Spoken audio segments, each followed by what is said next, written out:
talk, so please plug it in and make sure that it's going to behave itself.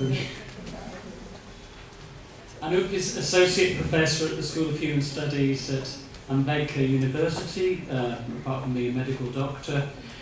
He's gone through journeys of post-Freudian psychiatry, post-Freudian psychoanalysis, and visited the institutes of Marxist and feminine perspectives.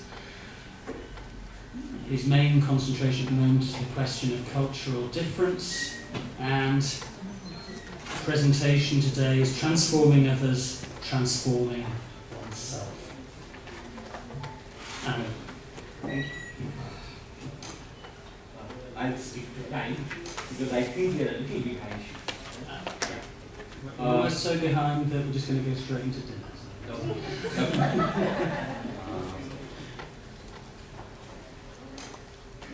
I'm going to look at the problem of transformation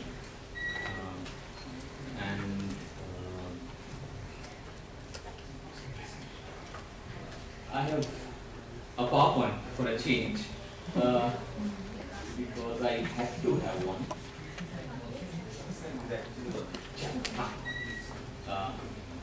It's just one slide, so this slide remains for the next 20 minutes. So I stick to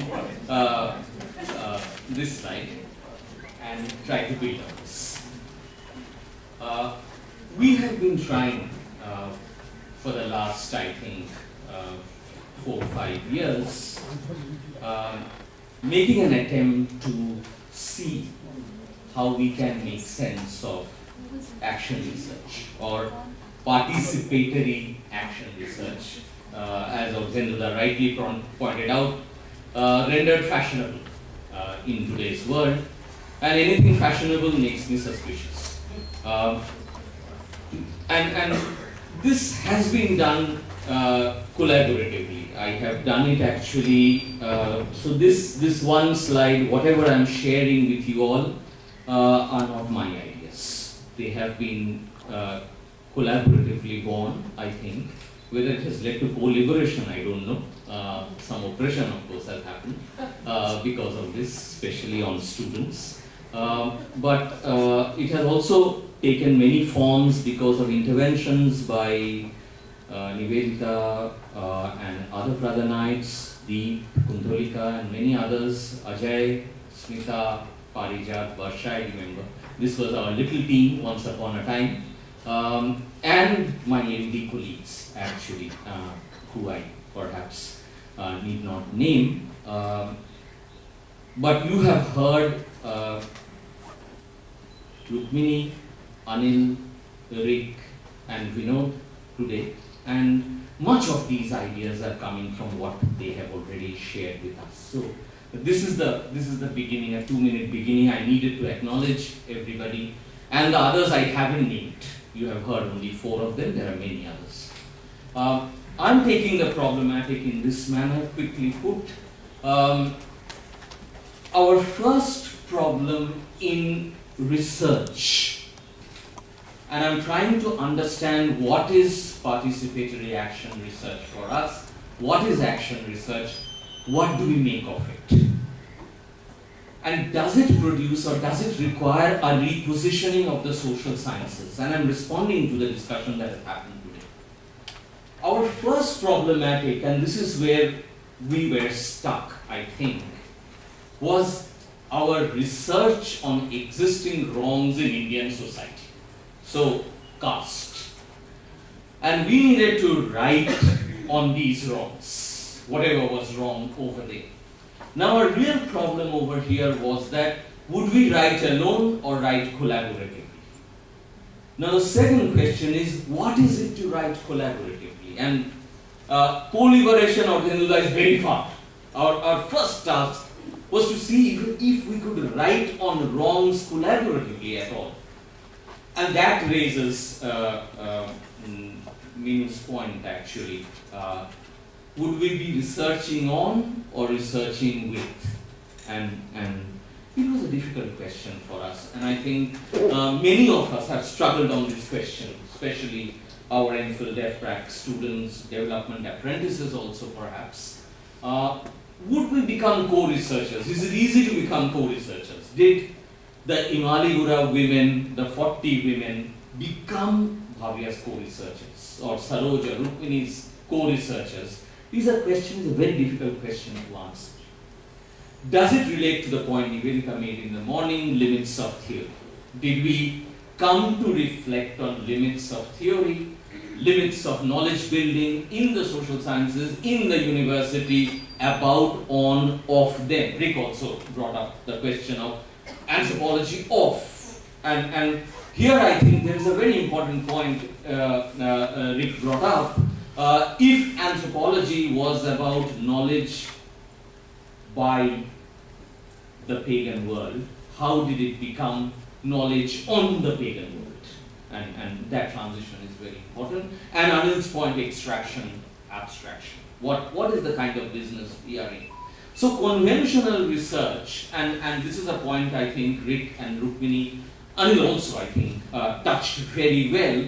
How would conventional research, which is writing on wrongs, shift or change or move? And the demonstrated change was the shift in sociology, shift in anthropology. So that moved itself, but how far did it move? Which was my question to Rick. Have we moved enough? That is one.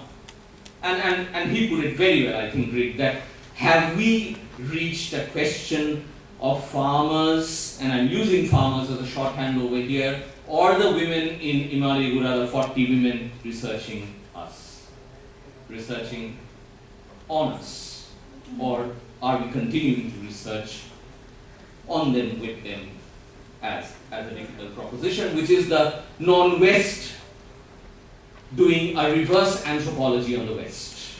Is it a possibility at all? Now comes my second point, and we tried to move in this direction.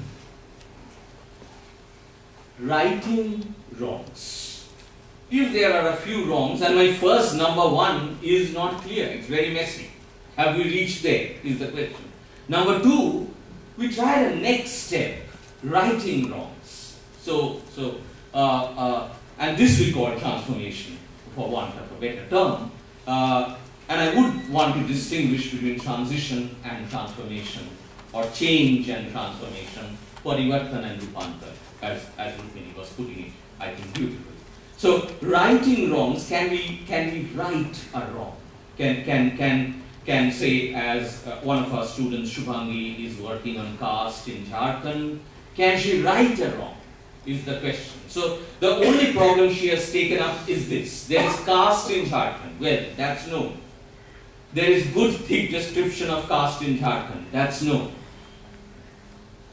Her action research problematic is, can one interdining happen in her village?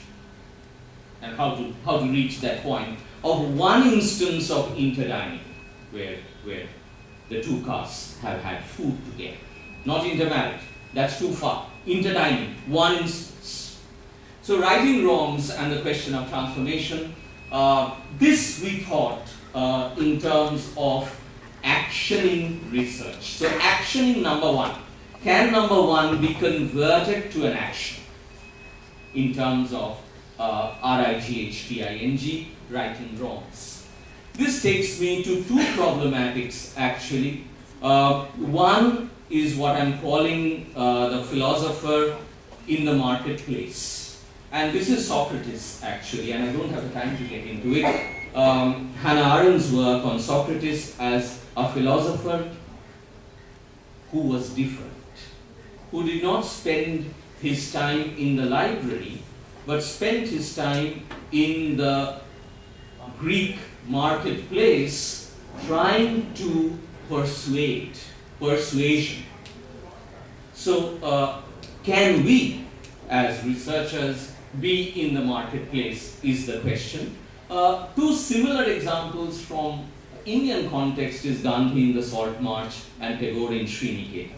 But Socrates, I think, is a better example. A philosopher who spent much of his time in the marketplace, engaging with ideas of the community and trying to see what philosophy can be built out of there.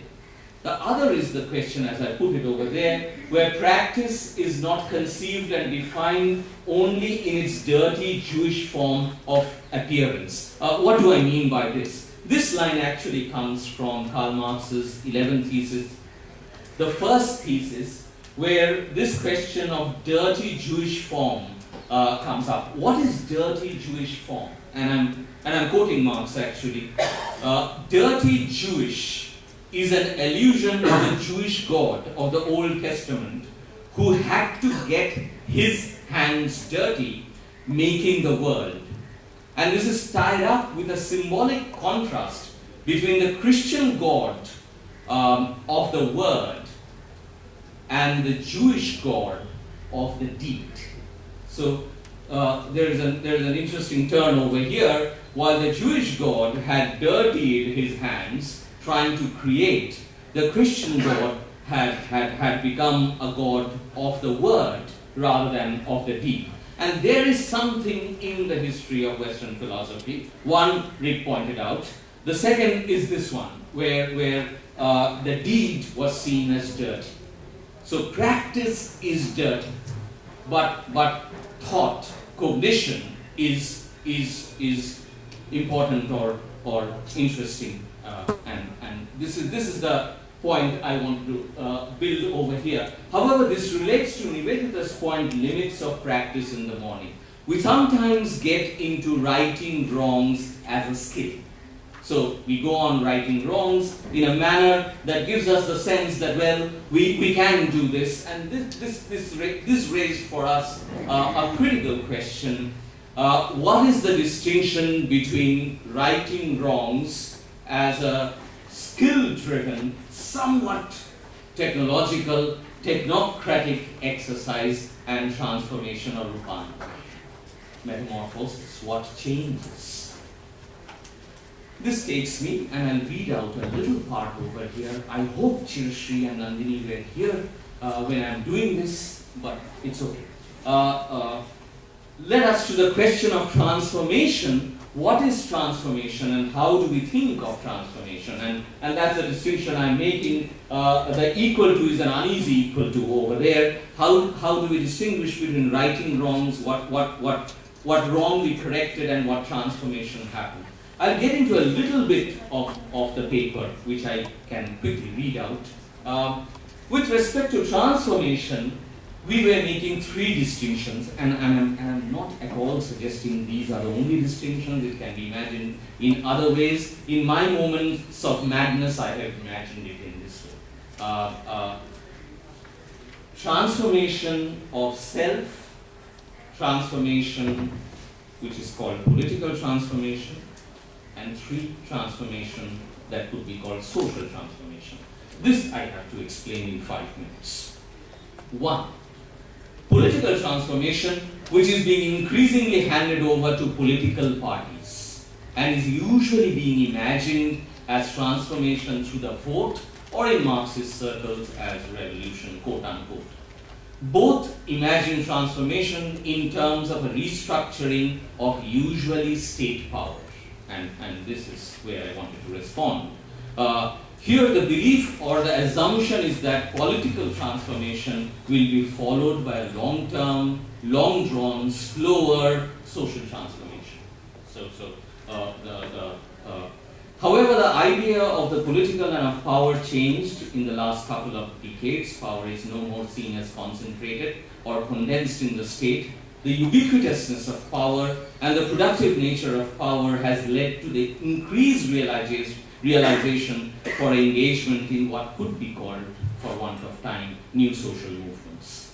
In other words, even within the framework of transformation or political transformation, the need for social transformation as going hand in hand with political transformation and not following political transformation has been felt.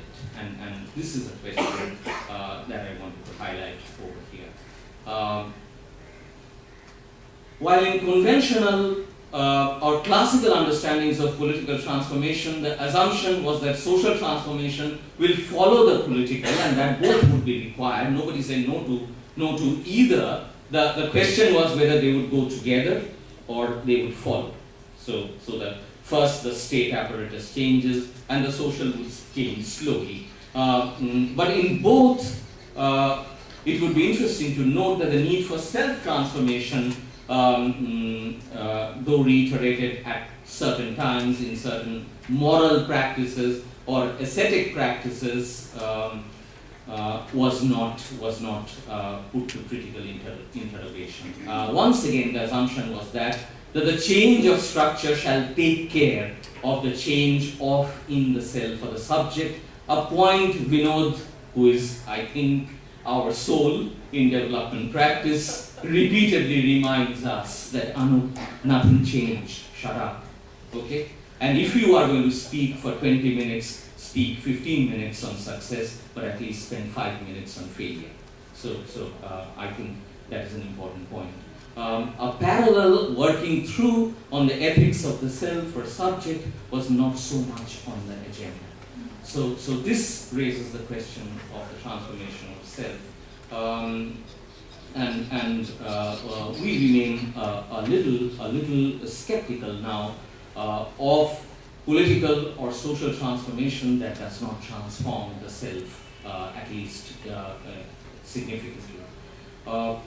The next point that I want to share with you all is the somewhat asocial nature of political transformation. So political orders change, governments change, state apparatuses seem to change, but the change sometimes remains a little asocial. And the question is whether new social movements, especially the way of going about socializing a political transformation or rendering it social is a kind of question. Here, a little bit of self-doubt that we had. Social transformation increasingly is being handed over to a body of professionals, experts tied to the World Bank.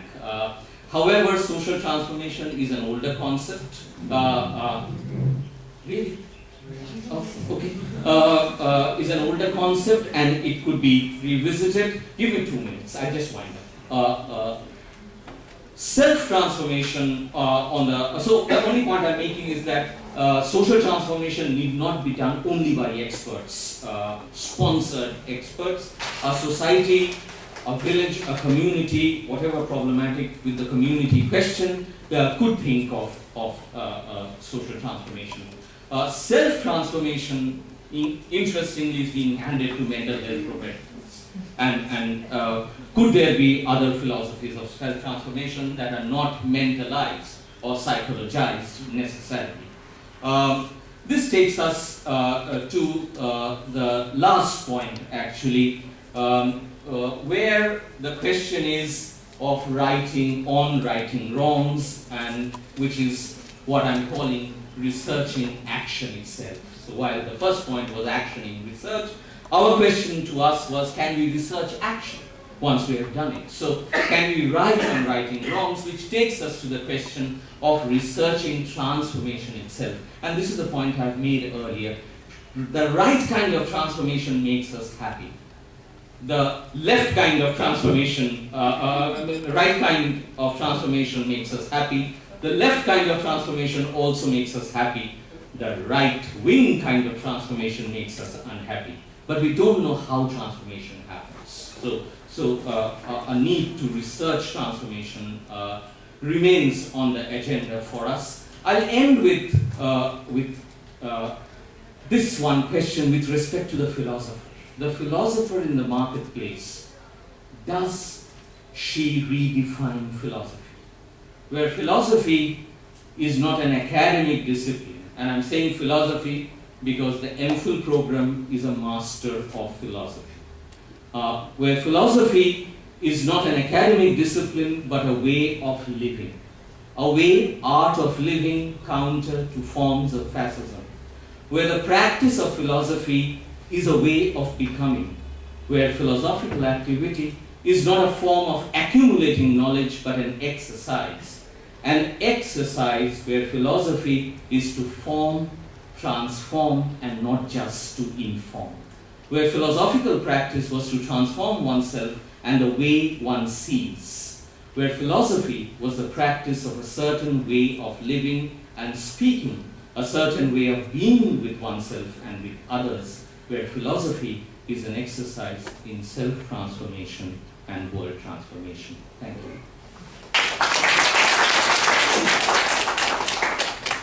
I don't actually think I've got time for Anup to have any. Are there any absolutely burning questions? Can I ask for Gavin Ramsey to join us now? Thank you, Anup. Gavin Ramsey is a graduate of the University of Sydney and also the University of Queensland. He's been a senior policy